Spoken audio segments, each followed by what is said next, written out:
and I loved them, right? I wanted to be with them, and I didn't want to be anywhere near them. Why do you think that was going on? What do you think was happening with those organizers? What do you think was happening? For sure, a lot. What? What do you think they were focused on? The needs of the people.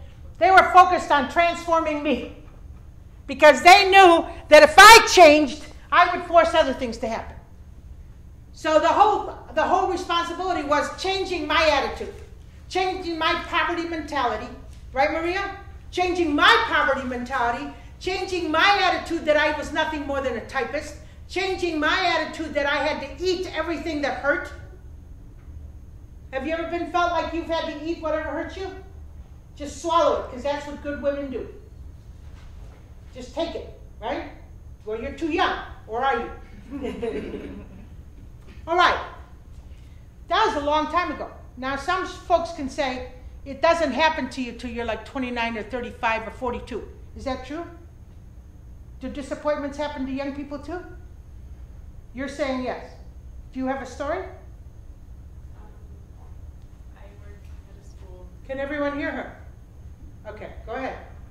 I work at a school in South Central, and those children are full of hope, but they're also full of disappointments, and they just haven't had the ability or like the structures and frameworks to be able to conceptualize. Okay. And why do you think they're in that book? Because of structures that disempower them and their family. Okay. Give me one of them. One of them that you see. One of them, his name is Ruben. Mm-hmm.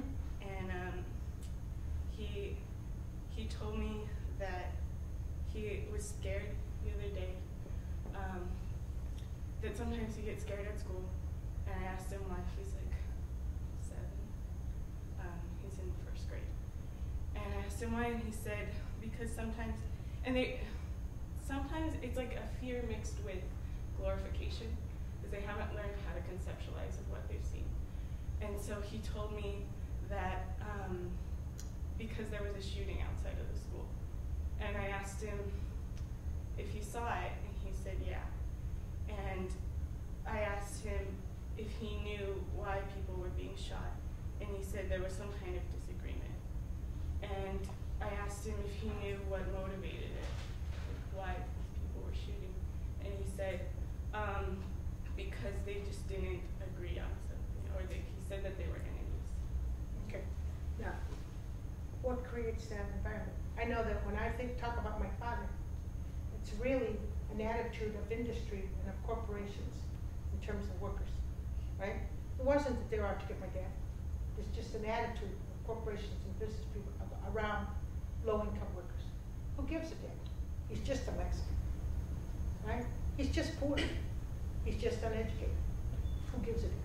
So one of the things organizers taught me was that I had to place the blame not on myself, not on my father because he was poor, not on my father because he wasn't educated, but place that responsibility somewhere else, and then target that somewhere else as the place I was going to go and change, right? So what's creating that type of an environment where little kids are watching shootings? Young people who used to be little kids who are feeling disempowered in their society. And why are they feeling disempowered? Because they're being criminalized by the police because they have no employment. And, okay, because there's no jobs, there's no recreation, there's no decent schools, right? So you have to begin to think about that and say those are the structures, right? The political structures that need to be attacked. And if I do that, then maybe I can't change everything, but I can go after this one thing that's going to help our democracy move forward, right? So let's say that you guys were able to organize a group here at Occidental College to say, let's have a conversation here about what's happening in our world. And then let's boil it down to what's happening in our region. And then let's boil that down to what's happening in the immediate community. And what could we do, right, collectively? I was in a meeting on Sunday. You know what was missing? Young people. That's what was missing. I was just talking to Maria. and saying to Maria, her role and my role now is got to, and well, Anna's still too young, but to mentor young organizers. Right? To mentor young organizers. So first I want you to start with you. I know what you saw, but I want you to start with your own life experience. The next story I want you to think about is a story that happened to you. That happened to you. Like I told you the story that happened to me. My middle school orientation, we were in 6th grade, so we were 12. And I went to this was a tour of the middle school. And we don't have private schools. Well, we have Catholic schools and stuff, but not. Charter schools are popping up. But so I went to, they're all kind of nervous 12-year-olds. Yeah. And we were sitting there, primarily people of color. And this really large white man who's the vice principal comes on the stage and he says, stand up. We all stand up. He says, sit down. We all sit down. He says, stand up, sit down, stand up, sit down. We repeat this. And then he says, repeat after me. Good, bad, right, wrong, yes, no. We repeat that. We repeat that. And then he says, that's all we need to know. What did that mean to you? It meant that we weren't capable of creative thinking. It meant that from age 12, we were part of an institution and that we were in this military state. Right. Now, I want you to start telling that story over and over. I want you to start getting angry about that story and beginning to connect it to what you experienced with that little boy, right? And to connect it to what you see in the world and to connect it to what's happening with the presidency. And begin to make the connection, right? Okay, if you don't tell that story, then here's what's going to happen. You're going to say, what I really care about is that poor little kid. And you're never going to talk about why you care about that poor little kid. The reason you care about that poor little kid is you've been there, right? So you say, that's me when I was 12, feeling disempowered. And it happened to me when I had no power, but I got power now. I'll be damned if it's going to happen to him, right? But if you don't make the connection, then all you are is a do-gooder. Do you understand what I'm saying to you? Are you getting what I'm saying to you? What do you think I'm saying to her? That she needs to connect it. Is being angry from a place that's inside of her. Inside of you. Do you have a place where you're angry about inside of you that has to do just with you? Okay, so you need to figure out, that's a wonderful story. That's a wonderful story. Now, I tell a lot of stories. This story about my dad, I tell it like 100 million times. But you know what? I like to tell stories where I become the hero, the heroine. Because I am the heroine. And you know how I can prove to you I'm the heroine? I'm here today telling the story.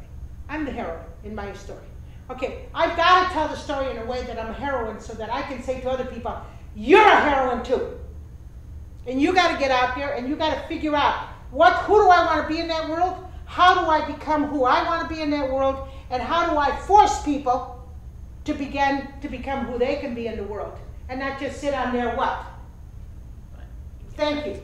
Just sit on their butt and do nothing, right? So my job, and I think Maria's job still is, even though she's not doing exactly the same thing I'm doing, but she's doing it here at the university, and Anna's job is we agitate, we train, and we strategize with people. And that's all we do. Because we're assuming you're brilliant. The only thing you have to do is prove to me you're stupid. Right? And until you do that, I'm assuming you're as smart as I am. Right? Now, have you got a story to tell? Might take me a few more minutes. All right, but a story to tell about yourself. You have to say, what is my own interest? Why do I care about this? Why is the world important to me? Why am I disappointed about Obama? You have to ask yourself that. Why am I disappointed? What the hell do I care about that? What's it to me? Until you figure out why it's in your interest, you're not going to do a darn thing in the world. Till you figure out why it's in your interest, you're not going to do anything.